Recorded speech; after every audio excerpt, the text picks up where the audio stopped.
Good morning, everybody. Here's part 17. That night, the explorers had to kill a third colt for supper. That was the last colt of their herd.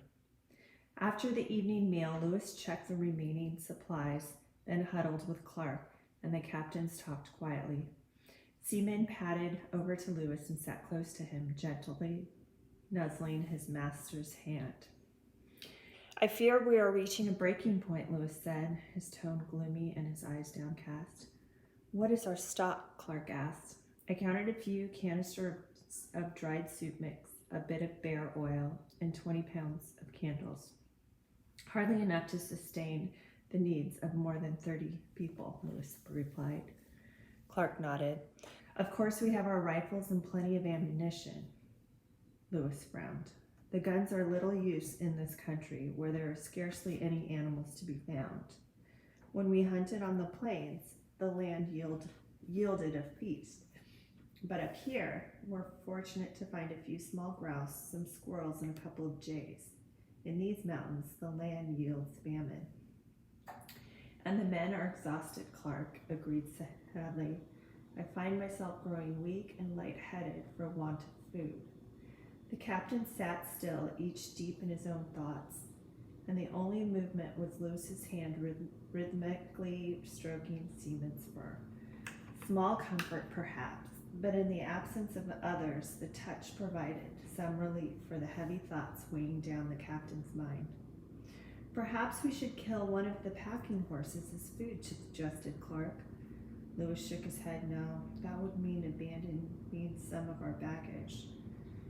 We don't know how far we must travel to reach the Western Sea, William. We already left everything we could spare in our last cache.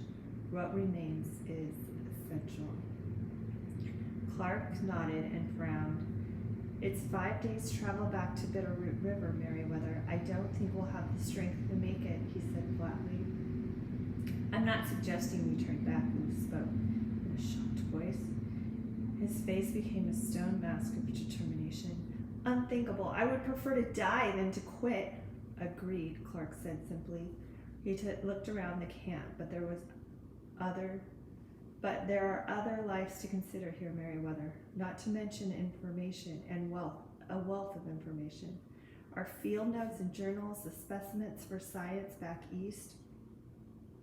The captain's eyes met. We must divide our forces, Lewis said in a grim voice. We must send a smaller group to hurry ahead to a level country to hunt. The advanced group will send food back for the rest of our party. Clark winced. I dislike dividing the corps, Meriwether, especially now, when our very survival is at stake. They were quiet for a minute, staring at the fire. Then Clark met Lewis's eyes. But I agree, it's our best chance. They decided Clark would take 6 of the best hunters as the advance group. Lewis would remain with the main party, which included SeaMan, Old Toby, Charbonneau's family, most of the men, and all of the packing horses. Clark's group set out at dawn on September 18th. As soon as Lewis's group packed the horses, they proceeded on. On September 19th, Lewis's group reached a narrow path beside a steep cliff. As they carefully made their way along the ledge, the men tried to avoid looking down at the 300-foot drop beside them. All day long, the horses stumbled over uneven ground, keeping as far as possible away from the edge of the cliff. Each time the stone loosened and fell, Lewis gritted his teeth and prayed that nobody would fall off the path. Their luck held. Although they sometimes slipped, the men and horses were able to regain their shaky footing. At dusk, their luck took a plunge. One of the pack horses started to slide and couldn't be recovered. SeaMan barked to alert the men.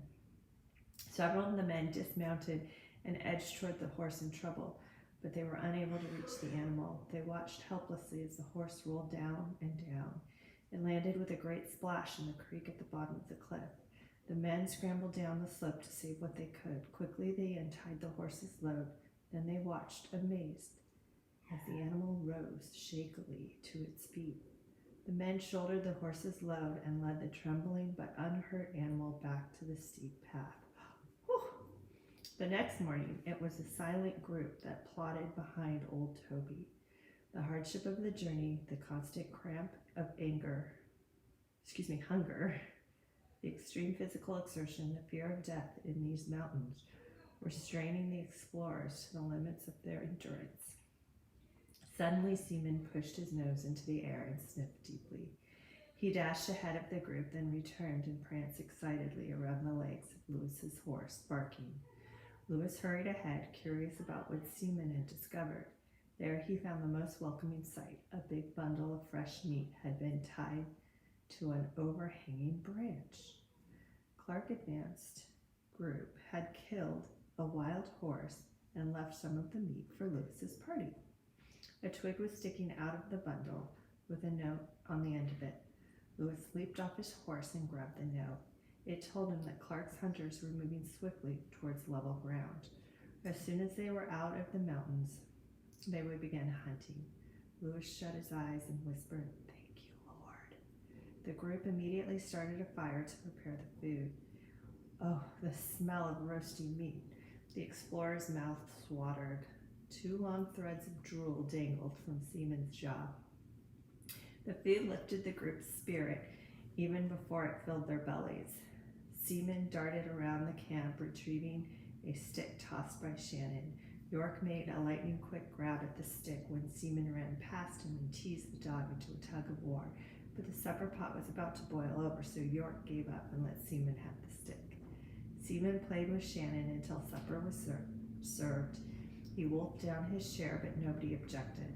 The men were eating just as hungrily as SeaMan. His hunger eased for the first time in days. SeaMan paddled over to John Coulter. He waited patiently while Coulter finished eating. As soon as Coulter licked the last drop of supper, SeaMan rolled over onto his back, his legs in the air. He stayed in that silly position until Coulter finally grinned and scratched his belly. Sacagawea began nursing Pomp when she finished eating. SeaMan crept softly beside her and rested his paw on her lap. She smiled and stroked his behind his ears with her free hand. In a quiet voice, she sang a Shoshone lullaby. The next day they proceeded on. Dark circles roamed the eyes of every man. Sacagawea wrapped her horse's reins around her hands and gripped them tightly, afraid she would faint and tumble to the ground. As they rode, she slipped Pomp off her back and nursed him, wondering how long her milk would hold out. That evening, York made a big pot of soup from the leftovers of the horse meat. On September 22nd, SeaMan again dashed ahead of the group. Lewis heard him barking in the distance, and Captain's reined in his horse to listen. Was he imagining something? That sounded like the bark SeaMan always gave when he greeted one of the men. Lewis squinted, trying to see through the brush. He nudged his horse ahead eagerly.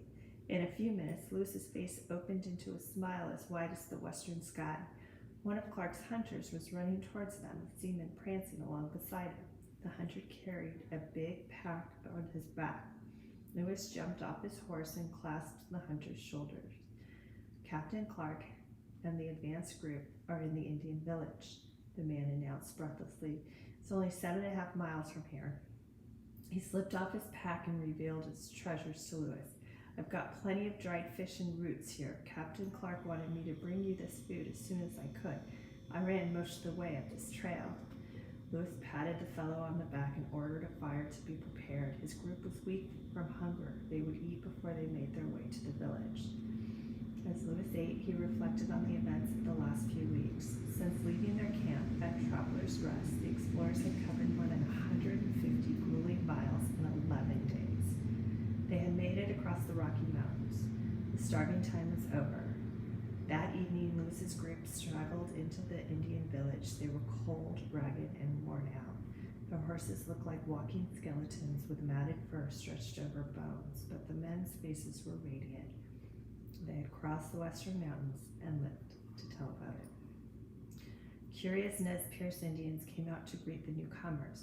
The first white men these villagers had ever seen were the members of Clark's advance group. The villagers offered Lewis's group food, dried fish, and berries, as well as cakes made from ground-up root of the camas and local lily. A local lily. Of course, the explorers gratefully accepted the food. They sat down to a second meal in a single day, an unbelievable luxury. As they feasted, SeaMan jumped to his feet and began to bark. He dashed off into the darkness beyond the campfire. Returning with Captain Clark, smiling, Clark rushed to Lewis, who rose to his feet. The captains clasped each other's shoulders and took a long look into each other's eyes. It was such a relief to be reunited. Clark shook hands all around, slapping the men on their backs. A good job was done, he told them proudly. Every single member of the Corps made it across the mountains. When Clark got to Sacagawea, he paused. It is good to see you, he told her warmly, like a father talking to a grown child. I was worried about you and the baby. He held his arms for pomp. Sacagawea passed her 7-month-old son to the captain. Clark held him gently and nuzzled him nose to nose. The baby gave a little laugh and Clark beamed. He doesn't look any worse for his travels. This is a robust little adventurer indeed. I've just come from a meeting with the Nez Perce chiefs, Meriwether, Clark said, sitting down by the fire. Suddenly he stopped and whirled around. Everybody was chewing, gulping, biting hungrily into dried fish and berries and the camas cakes. Stop! He ordered. Stop eating that food! The group stared at him, amazed. Didn't he realize how hungry they were? How little they had eaten in the past 11 days? But William, surely, Lewis began to protest. How much of the Nez Perce food have you already eaten today? Clark interrupted. Eat sparingly of it. It gives you a stomachache. Clark turned to Lewis to explain. Believe me, at Meriwether, we learned the hard way. My men gorged themselves as soon as they reached this village. This is the only type of food the Indians have, and it doesn't seem to upset their stomachs, but we pay dearly for our appetites. Clark advised the explorers to eat just a little food at a time until their pinched stomachs could accept the strange new diet. But they had been so hungry for so many days. Here was their food aplenty, and it was nearly impossible to resist just one more bite. Although the men trusted Clark's advice, they couldn't turn their backs on food when they were so hungry.